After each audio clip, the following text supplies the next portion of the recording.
Hello everyone, you're welcome to my channel. This is everyone here. I hope all is well with you and you are doing excellently well. Please, if you have not subscribed to my channel, to subscribe, like, share, click notification button so when we're on or upload a video, you will be notified.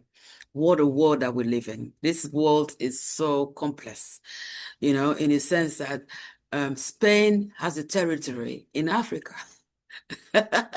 In Northern Africa, can you imagine that? That they have a territory in Northern Africa, where? In Morocco. And they have refused to give the land back to the Moroccans. They feel they own it. They own it because they've had that land for centuries, and they've refused to give it back to the Moroccan government. They feel since they have it, even before the independence of 1956 of Moroccan, they refuse to acknowledge that. They don't want to acknowledge that. They don't want to accept that these people have independence. Okay, let's give them back the land. They don't want to do that. They feel this land is ours. We don't recognize your independence of 1956. We're going to keep it. In short, 1995, they wrote another document to say they are keeping this particular territory. It belongs to us. We're not giving it back to you. Have you ever heard that before? Where you're in a different world and you are taking another person's country, then you don't want to give it back. I know it has happened in many places, that they take the land, they don't want to give them back to their land, even after the exploitation or their rules and capture and all of that is over, or that particular country now have their own independent. They refuse to give them their land 100% independent. Instead, they try to still keep the land or keep their rules, make the people obey their rules. That's part of what happened with France and the Sahel. And today they have been sent out because the people want to rule and govern their own country, their own way, whether they will succeed or fail. They want it to be their own country, their own fault, their own governance, And sometimes some people don't want to do that. Why? Because of what they gain from that particular land, like the Sahel, they have to kick France out. It doesn't mean they have kicked out all the laws, all the way they have been ruling them from the many years ago. Even in the 60s, all some of the rules they're using on them, they are still following rather, is from the 60s. Can you imagine? Even trade rules. Anyway, that's another day. So even this particular situation where we are right now, where you find young men, mostly young men, crossing over the waters to this particular city, Ceuta. It's heartbreaking because some of them died. Some say 20-something or 30-something people died. It's heartbreaking. It's heartbreaking for you to cross from your country to your country and die, within your country, because it's not it's not somebody else's territory. That breaks my heart, because it's their country. They can go in there and out how they want, but because it's someone else's territory, they don't have that right. They don't have that right. And why are they going to this country or this city? Because if you look at this situation, it's out of economic reason. Economic reasons. Most of this that you see across countries is economic purpose also. For most people, it's economy. Some of their own resources is being exploited. It's taken out somewhere else. And for some of these countries, because they are still under the laws that was written down many years ago, hundreds of years or long time, they make the government today follow those rules. And they are scared to say, no, we want to make our rules. So those rules, they govern the country indirectly. So this economical situation is causing people to die in these particular waters. Maybe some parents don't even know that their children had left for Ceuta. I might never know. I might never find them, except somebody helped to trace, the DNA of these ones that died, to be able to know where they come from, to tell their parents, your child is one of these people that died. That's so heartbreaking. Because some of them live on their own. They just go, or, without telling their parents. And they're trying to reach them on phone, nobody, they're not answering.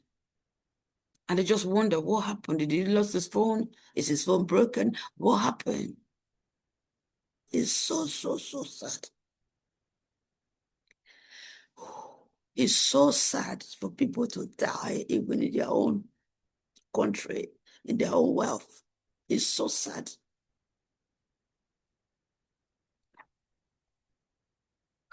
I don't even know how to continue. I'm just going to stop here. I want you to listen. Watch the video. Hear for yourself. Probably heard how tens of thousands of people surged into the tiny Spanish territory Ceuta in northern Morocco this week. Spain has declared the crisis effectively over, but what's left in the aftermath? And what happens to the people who crossed? Our correspondent is there. Stick around. He'll answer those questions in just a moment. But first, I want to bring you up to speed very quickly on what actually happened. Days ago, migrants stormed the border fence, crossing from Morocco into Ceuta, while others swam around barriers. Most of the migrants were young men, but there were also families, women and children, about the equivalent of 70% of Ceuta's population. Dozens also died trying to make the cross. Spain sent its military to bring the border under control, and since then, it says most people have returned to Morocco voluntarily. And just a reminder of where this is. Ceuta is a Spanish territory on Morocco's northern coast, separated from mainland Spain by the Strait of Gibraltar. And for a long time, migrants have attempted to use it as a gateway to Europe. Correspondent Jan-Philipp Schultz has been telling me what it's like there today. Well, it's still a tense situation. It is better than it was yesterday, but I wouldn't call it under control as some authority claim. I've still seen clashes between police, military and migrants, also between locals and some migrants this morning. And of course, more than 60,000 people came. So even if it's true that 80–90% have left, we are still talking about thousands of people in this small city that are still on the streets, sleeping on the beach, as you can see behind me, and complaining that they haven't had food or water for days. So there's a high level of frustration as well on the side of the local residents as on the side of the migrants here. Jan-Philipp, as you've just said, and as we understand from Spain, most of those who crossed have now returned to Morocco. Spain says voluntarily, but as you say, not everyone's gone back. And I want to play a soundbite from a young man that you spoke to today, and then we'll come back to you. I want your food. I have 4 days. I don't want food. Nothing. Just drink the water and nada food. Nada. I want just food and what centro is And you don't want to go back to? You don't want to go back? Morocco because I don't have nothing in Morocco. I don't have nothing in Morocco. Why I want to? Look.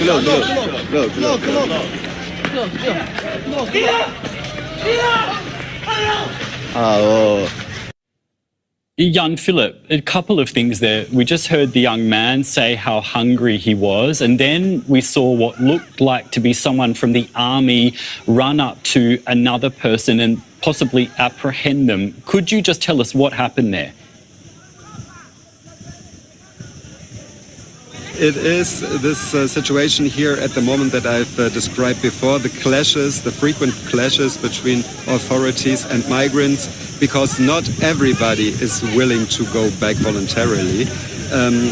Of course, a lot of people have gone back, and I think you can also safely say that a lot of them have gone voluntarily, or simply because they've been so exhausted, so hungry, that they haven't seen any other chance. We're also talking about temperatures of above 30 degrees here, so very difficult to stay outside 24 hours and have no food nor water. But there is a smaller group of migrants that don't want to go back, and the authorities here have been reacting increasingly robust.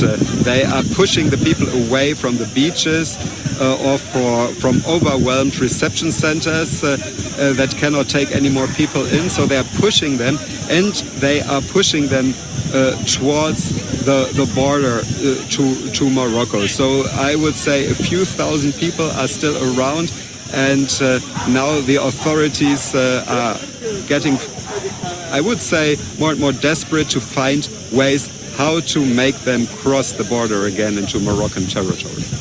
And just to be clear, you've described this robust response and also how people are really very hungry and thirsty. They're not being given food and water? No, they have not been given food and water. I've hardly seen any humanitarian organizations around, also no state institutions that provide such things. I've heard a few migrants saying that they have received some water now, or they're using the showers here at the beach. There are some reception centers, and the migrants in these reception centers, they receive water and food and a place to sleep. But of course, with these sheer numbers that we've been seeing over the past days, it is impossible to accommodate all of these migrants in these shelters. So the ones, and this is the absolute majority, the ones that have to sleep on the streets, they basically don't get any kind of service. Jan Philipp, tens of thousands of people have gone back across to Morocco, as you've been saying. Spain says that was voluntarily, that people have voluntarily gone back. I'm just wondering if you can help us interpret that word in light of what you've just been telling us about this robust response from the authorities. Why did these people go back? I would say that not everybody is going back voluntarily. The majority does, because they are desperate, but as I mentioned before, there are some that do not want to go back, and now the authorities are pushing harder and harder, also using some very robust methods, I would say, to make them go towards the border. And let's say they definitely put a lot of pressure on them, so that they can go then the last steps across the border into Moroccan territory. Right. And Jan Philipp, as I understand too, dozens of people died in the attempt.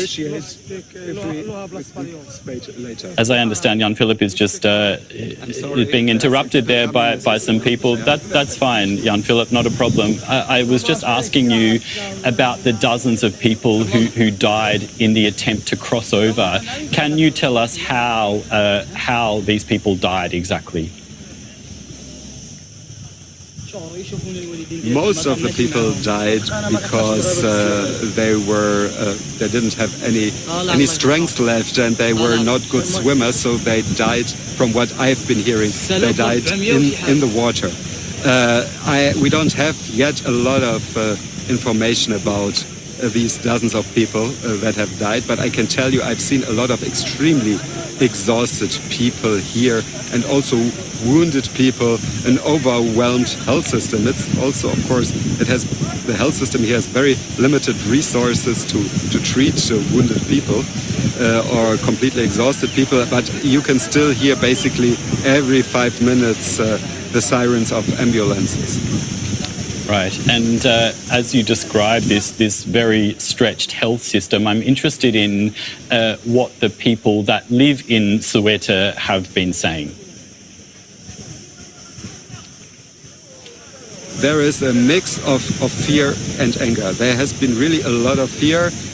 Most people did not want to come out of their houses yesterday, and most people still stay inside today. And also all the shops have been closed. It was very difficult even for us to get just a few small bottles of water. I spoke to one lady at a petrol station because I thought at least maybe at a petrol station we could maybe still get some water and some snacks. But this lady said she also had to close the shop of the petrol station because she has been overwhelmed there. So she called her boss and told him that she would not open anymore for the rest of the day. And from what I've heard, it's also not open today. Also because people are really fearful also about possible looting, about possible violence. I also have to stress this. I have not seen a lot of these incidences on the sides of the migrants. There have been, of course, some clashes, some violence, but I have not seen any, or I have not even gotten any reports of serious crimes that have been committed. And Jan Philipp, there are also a lot of, I guess, theories and speculation as to why this happened, including that traffic networks exploited a recent migration ruling from the Spanish Supreme Court. Also, videos are circulating that allegedly show people being taken to the border by trucks. Can you tell us what you know? I think the theory that it has a lot to do with the recent ruling of the Supreme Court, it's a major factor. I've spoken to a lot of migrants, and they said that this news has spread very quickly on social media, also by word of mouth. So just to summarize basically what the Supreme Court said, the Supreme Court said that if people enter the territory by water, swimming, no, as they call it in Spanish, deploraciones calientes, no direct pushbacks are legal, but their case has to be processed here in Ceuta. So a lot of people got this information, and as you said, a lot of smuggling networks have also exploited this information, and I think this is the major reason why we have seen so many people coming in such a short time span. Also, there are other theories. I don't think that they are very plausible. One theory also is that there's a master plan, so to say, behind it from the Moroccan side.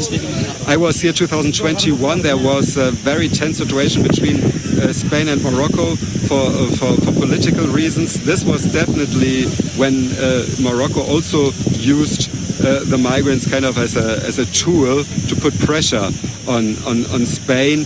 This time around, the diplomatic relations are much better. I wouldn't rule this possibility out completely. That it has also contributed to the situation, because Spain has also now again better diplomatic relations with Algeria, which is Morocco's biggest enemy. And I think also Morocco sometimes wants to show that how much Spain and Europe in general is dependent on their border control when it comes to the topic of migration. So a lot of factors have contributed. Maybe the border guards, they are also at the moment, of course, a lot of them, it's August, they are on vacation. So maybe they did not do the job as let's say robust as they could have on the Moroccan side. But I think still the main reason is internal here in Spain, and this is this Supreme Court ruling.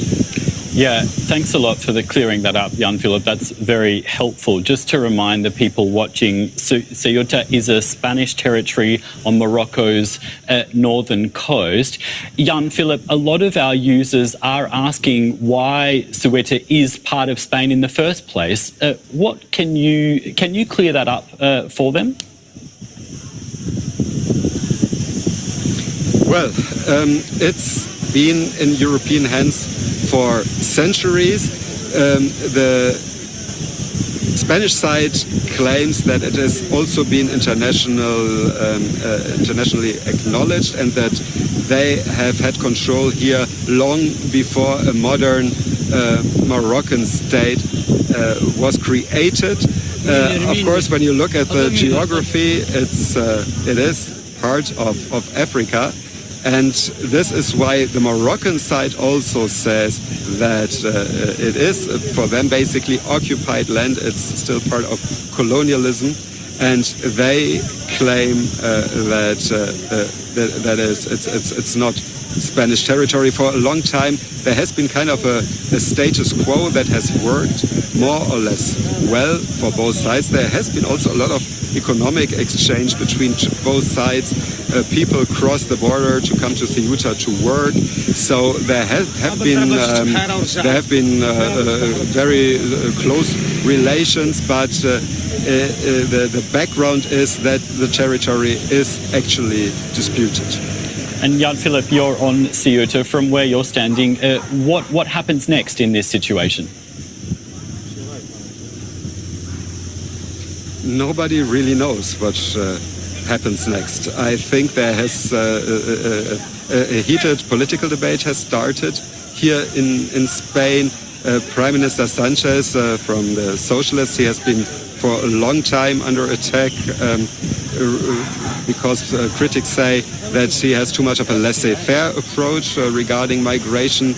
Hundred thousands of irregular migrants are in the process of being legalized in Spain. So critics say this is kind of a pull factor. This is something that is attracting more people to come to Spain. So there is a very, very heated political debate between the conservatives and the socialists. And of course also far-right groups are using the situation for their own political goals. Regarding now the humanitarian situation here on the ground, I think it's very difficult to predict the coming days. There will be probably more people returning to the Moroccan side, but I think that we will still see authorities struggling with the situation in the coming days. Thanks a lot for that, Jan Philip. We've been speaking to DW's Jan Philip Schultz in Ceuta. Thank you so much for that. Wow, you heard it for yourself. And you're asking, how can they be putting these laws and they're just, well, for those who are, let me just start from the place here. Those who have stores, who are kind of afraid because they may be overwhelmed when the people troop into the store and looting might happen and all of that, because I don't think they have any money with them. If they have cash, it might be worth this at that point, since they have to go through the waters. But that's understandable, just for precaution, for their life not to be hurt.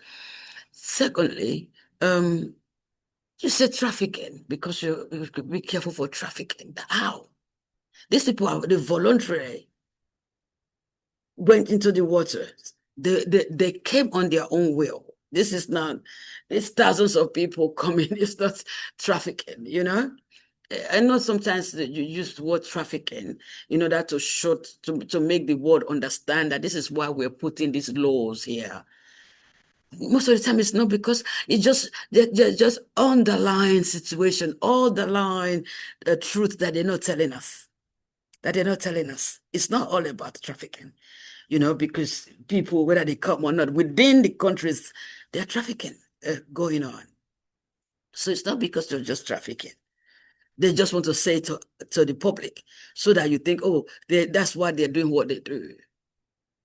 And then everybody's shut up. So, okay, well, that's true. We should fight trafficking. We should fight human trafficking. We should fight human slavery. We should fight, we should do something about all this inhumanity to man, this inhumane way of treating people, this cruel way of acting to other human beings. So we should fight anything that will bring slavery or banish it as much as as possible. We should all fight for that, yes. But that's not the reason. Because what is happening within their countries, what are they doing about it? trafficking is bad. It's bad. It's terrible. It shouldn't be condoned.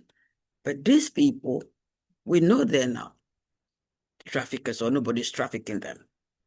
They left voluntarily left their country or left one side of their country to the territory that is the Spanish people have taken from them and refused to give it back to them. Yeah, they want their country back. They want to have their country. That Ceuta is their country. It's their country. You know, independent is independent. If you give somebody independent, give them full independent. You know, give them full independent. Don't give them half and half. You know, you can do this, you can do this, you cannot do this. Independent kind of way. No, it's theirs. If they mess the country up, it's theirs. If they're able to manage it well and they succeed, it's theirs. Give them full liberty. You know, give them full liberty. Give them full liberty because it's their country. Some people blaming the president and thinking, okay, well, maybe the prime minister, I don't know what they call it there. Anyway, because of the new laws, because of he kind of want to give people residence or those who have been there before, because of the judge has put it there that anyone that gets into their country must go through the necessary process before you send them home. Maybe this is why these people were encouraged to cross the waters to come to them. Now, might just be life. Might just be life. Anyway, let me know what you think about all of this. Should Spain give back their land? Should they give back their land? I think it's the two cities they have there. It is Ceuta and Melilla. Those two cities. Should they give it back to them? Because it's their country. So they can go in and out as they will and not be put on the streets or arrested or pursued by military or police officers. What do you think about it? Let me know on the comment section. Thank you for watching. Please subscribe, like, share. Click notification button so when we're on, you will be notified. I appreciate you. Always know that you're loved. Take care of yourself. God love you. Bye-bye.